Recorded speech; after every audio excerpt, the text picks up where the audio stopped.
सत्संगत जी, प्यार से कहना धन निरंकार जी। प्रेमा ने बोला धन निरंकार जी। आज 58 निरंकारी संत समागम महाराष्ट्र का और ये शहर पुणे पिंपरी का और सभी हर जगह से आए संत भाव मन में भक्ति का लेके, और चाहे वो सुबह से ही इन मैदानों में बैठे सत्संग का समागम का आनंद ले रहे हैं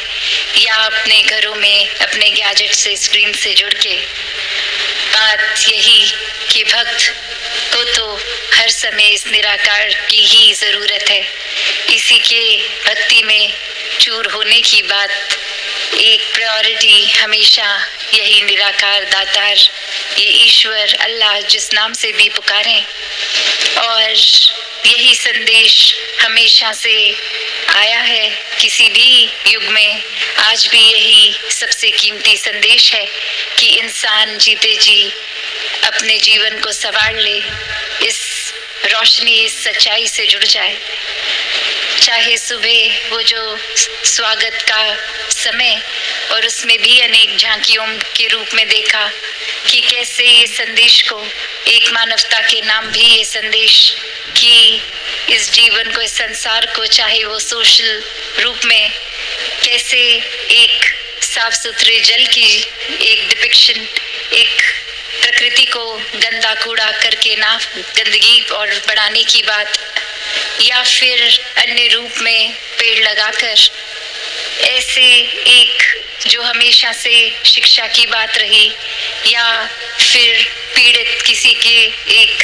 शरीर रूप में इलाज की बात इत्यादि। संतों ने तो हमेशा ऐसा ही चाहा कि ये एक सोशल लेवल पे भी और स्पिरिचुअल लेवल पे भी इंसान का जन्म हुआ है, तो फिर बस ये ग्रोथ हो, ये विस्तार हो। ये विस्तार सिर्फ एक भावनाओं की ही बात का नहीं, ये अंदर से बाहर की यात्रा, जो फिर एक, चाहे हम इस बिंदु को ही देखें कि एक सच्चाई जो अपने जगह पे कायम दायम और कण कण में भी, और जहाँ ये एक फोकस पॉइंट भी, वहाँ इतना असीम विस्तार की ये बीइंग बाउंडलेस वाली बात कि ये कभी ना खत्म होने वाली। तो ऐसी ही सच्चाई भक्तों के हिस्से आई है। और आज भी ये जो बार बार हम अनाउंसमेंट सुन रहे थे कि जीते जी ये ब्रह्म ज्ञान की दात, इस निराकार को जान लिया जाए तो ही जीवन सफल है।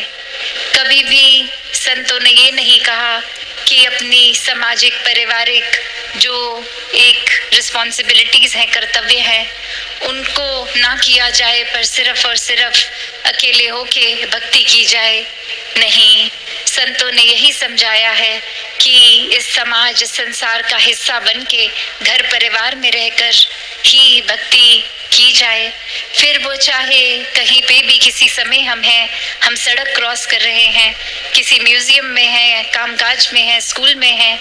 ये परमात्मा तो उतना ही हर जगह है। हर समय इसके साथ होते हुए जो भी कार्य कर रहे हैं वो किया जा सकता है।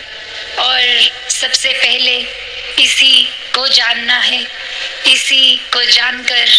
ये जो बात है कि एक को जानो, एक को मानो, एक हो जाओ, एकला जाना एकला माना एकवा, कि कैसे एक संसार में जहाँ इस एक की ही बात होती है कि ये परमात्मा, चाहे अनगिनत नाम इसके, अनगिनत किसी ना किसी क्वालिटी से जोड़ दिया जाता है कि ये एक करुणा दया का सागर है, ये तो प्रेम का स्रोत है। ऐसे ना जाने कितनी ही खूबियों से एक पुकारा जाता है।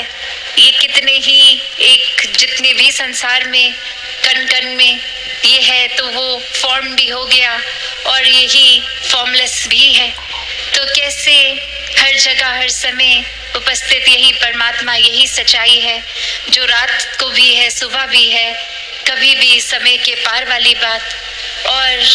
बाकी सच्चाइयाँ तो दुनिया की, कभी मौसमों में परिवर्तन आ जाती है, ये गर्मी से सर्दी, ह्यूमिडिटी, रोशनी, दिन रात, अनेकों ऐसी चीजें जो जो भी हमारी ये नजर देख सकती है वो कभी ना कभी एक रूप बदलती है। आज है कल नहीं है, आज इस तरह है कल आकार बदल जाएगा। अभी जैसे टेक्नोलॉजी की भी बात हो रही थी, जो आज से कुछ साल पहले जो गैजेट्स जैसे दिखते थे आज उससे कितने अलग दिखते हैं। पहले अगर साधन कम थे, आज कहीं से कहीं ट्रैवल भी करना है तो अनगिनत रूप में जो पहुंचा जा सकता है। वैसे ही एक इंसान अगर संसार में आया और ये एक रूप धन का भी एक अमीरी की और एक जीवन में आराम की जिंदगी पर वो अपनी ही बलबूते अपनी मेहनत से किया गया और उसका फिर सदुपयोग किया गया। फिर वही जीवन को अगर हम ऐसे भी देखें कि किसी ने ये सारे साधन होने के बावजूद उनका इस्तेमाल तो किया पर अच्छाई के लिए नहीं, अपना भी नुकसान किया, किसी और का भी। एक उस तरह से जो परमात्मा का शुक्राना बनता है कि कुछ दिया है तो ये भले के लिए ही इस्तेमाल हो, ऐसा किया ही नहीं गया, तो फिर ये जीवन तो फिर बहुत ही एक मुबारक जीवन तो दूर की बात, ये जीवन तो जीवन कहलाने लायक ही नहीं बचा। जहाँ एक इंसान को यही समाज में रहकर ये भरपूर अपनी सुविधाओं को जहाँ यूज भी करना है उस तरह ये विस्तार है, पर ये जिन्होंने परमात्मा को मन में रखा है, हर समय याद रखा है, ये वो सब चीज़ों का अच्छी तरह इस्तेमाल करते हुए भी फिर भी ये अपनी स्पिरिचुअलिटी को एक सबसे ऊपर रखते हैं, इस निराकार को सबसे ऊपर रखते हैं और फिर अपने जीवन में एक बंदिश का महसूस नहीं होता कि ये एक दायरा है, एक ये इतना असीम निराकार और कितने ही ये अनगिनत तरीके जिससे इस निराकार के साथ प्यार और मजबूत किया जाए, चाहे वो एक दिल से सिमरन करके, अरदास करके, प्रार्थना करके, चाहे वो संसार में भेदभाव ना करते हुए मानवता की सेवा करके, चाहे किसी का एक किसी रूप में किसी तरह का भी कंफर्ट पहुंचा सकते हैं, दुख तकलीफ दूर कर सकते हैं, वो कार्य करके। और बात सिर्फ वही कि समर्पित भाव हो, वरना अहंकार जहाँ अपनी जगह ले लेता है फिर तो मन में यही आएगा कि अगर किसी के जीवन को मैंने संवारा तो वो मेरी वजह से हुआ, अगर मैं ना ये मदद करता तो फिर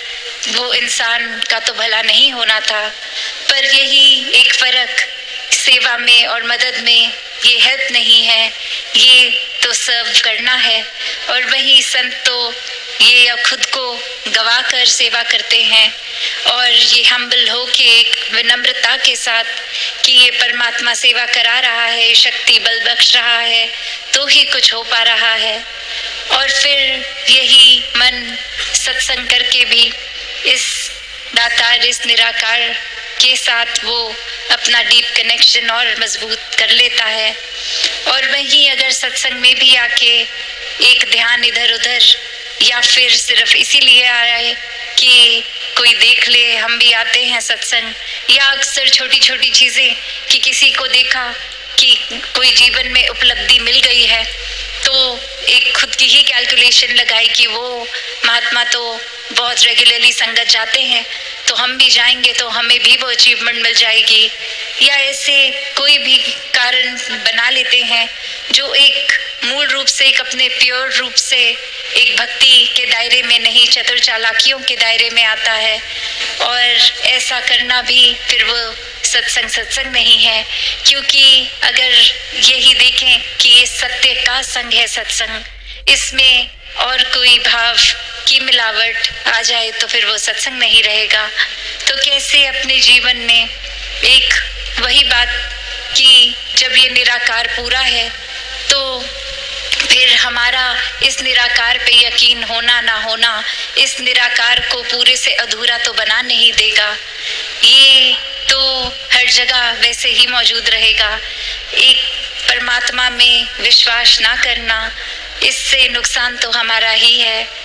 वैसे ही एक कहानी जहाँ एक गुरु और उनके अनेकों शिष्य साथ, और उसमें एक शिष्य एक दिन देखता है कि जब हमारी ये स्थापना हुई थी, ये शुरुआत हुई थी, तो जितने व्यक्ति जुड़े थे अब वो तादाद कम हो गई है, और वो जाके अपने गुरु को बताते हैं कि ये काफ़ी व्यक्ति तो कहीं और जुड़ गए हैं, हमसे टूट गए हैं। और फिर वो गुरु का कुछ रिएक्शन नहीं, किसी तरह से कुछ कहते नहीं हैं, अपनी आनंद में ही वैसे ही भक्ति में लीन। और बार बार ये बोलने पे फिर एक बार समझाते हुए कहते हैं कि जो टूट गए हैं वो तो कहीं जुड़े ही नहीं थे। तो बात वही है कि अगर कोई और वजह से कहीं पे हम जुड़ रहे हैं तो वो एक मन पहले ही अगर सत्संग में नहीं जुड़ रहा, फिर सत्संग पंडाल में बैठना या सत्संग भवन में जाना या ना जाना वो एक ही बात है। और ऐसे ही भाव इस कहानी में भी कि ये आस्था, ये विश्वास अगर है ही नहीं तो एक फिजिकली वहाँ पे होना या फिर वो एब्सेंट होना, वो तो कोई फर्क पड़ता ही नहीं है। और ऐसे ही वो समझाते हैं कि ये कोई गिनती की बात थी ही नहीं, यहाँ तो ये क्वालिटी की बात है, क्वांटिटी की है ही नहीं। और ऐसे ही वो भाव भी आते हैं जहाँ क्वालिटी भी होती है और क्वांटिटी भी होती है। ये संतों के दिल होते हैं जो ये सच्चाई को पहचान कर एक जहाँ उमड़ उमड़ के सत्संग भी आते हैं, वहाँ मन में भी एक बहुत ही प्यारे प्योर भाव होते हैं, साफ, कि बिल्कुल कोई छल कपट नहीं, सिर्फ इस निराकार के प्रति प्यार, तो निराकार की बनाई इस रचना से प्यार। और यही एकत्व भी कि इस परमात्मा से ब्रह्म ज्ञान रूपी दात के बाद जब प्यार हो गया तो फिर कोई फर्क ही नहीं है, हम स्वयं प्यार बन गए, हर जगह प्यार ही प्यार है, प्यार बांट भी रहे हैं और वो एहसास भी नहीं है कि हम प्यार बांट रहे हैं। जिस तरह एक फूल अपनी महक बस देता ही जाता है, तो वो कोई खास एफर्ट नहीं है फूल का, वो तो उसी का गुण है, खुशबू तो वो बिखर रही है। तो बात यही कि फिर ये एक में खो के परमात्मा से मन हर एक से एक में खो गया, और ये एकत्व की बात यहाँ तो संतों ने हमेशा जैसे समझाया कि जीते जी इस परमात्मा का साथ कर लें। अक्सर ये विषय पे अगर चर्चा होती भी है तो ये दिमाग किसी न किसी और कारण को प्राथमिकता दे देता है कि अभी हम इस वजह से बिजी हैं, तो अभी तो ये परमात्मा को जानने की जरूरत नहीं है, अभी आयु छोटी है। तो बात वही ये जीवन के अनसर्टेनिटी की भी है कि ये श्वास तो पता नहीं कब चले जाएंगे, कोई निर्धारित उम्र ही नहीं है, तो किसी का अगला पल है नहीं, पता नहीं, तो उसी पल में इस परमात्मा को जान लिया जाए। तो ये बात कि ये परमात्मा हर जगह है, और जैसे ही ब्रह्म ज्ञान होता है तो ये उस परमात्मा से इस परमात्मा के दर्शन हो जाते हैं, क्योंकि ये हर जगह आंखों के सामने हर समय, और भक्तों सोते उठते हर समय जब आंखें बंदी हैं, सो रहे हैं, तो भी ये परमात्मा क्या ही भक्ति रूप उस तरह भी, और खाते पीते खेलते कुछ भी करते हुए ये परमात्मा ही हर समय साथ इसके एहसास में ही जीते हैं। तो ऐसा भक्ति भरा जीवन हर किसी के हिस्से आए, और हर कोई अपने जीवन में जहाँ एक जितनी भी उपलब्धियों को प्राप्त करे वो मुबारक उपलब्धियां हैं अपनी मेहनत, अपने हार्डवर्क से, पर वहीं अगर वो अचीवमेंट्स पे ही फोकस करते गए और अपनी स्पिरिचुअल ग्रोथ को इग्नोर किया, तो फिर जैसे इतिहास में काफ़ी उपलब्धियां जुड़ी हैं, एक हमारी भी जुड़ जाएगी, पर वो सिर्फ एक नाम ही बन जाएंगे, एक हमने पर्सनली कुछ गेन ही नहीं किया, जो ये इतना सुनहरा मौका था भी जिसमें एक एक श्वास इस परमात्मा के रंग में रंग सकते थे, वो मौके को एक माया में ही उलझा के एक गवा दिया। तो हर कोई भक्ति में जीवन जिए, इस परमात्मा के दर्शन करके इसके रंग में रंग कर एक सेवा सिमरन सत्संग का सहारा लेते हुए ये निराकार को हर समय एक ध्यान में मन में बसाकर एक इसी तरह जीवन जिए जो भक्तों का रहा। और आज भी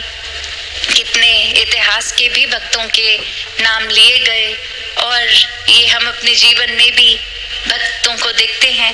तो चाहे युग और टेक्नोलॉजी बदली, ये इस तरह विस्तार तो हुआ,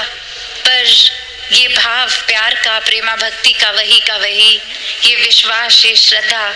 ये संतों का जीवन तब भी प्रेरणादायक था। आज भी संत उस समय भी चेतन करते थे इंसान को कि जीते जी परमात्मा को प्राप्त कर लो। आज भी संत वही कर रहे हैं।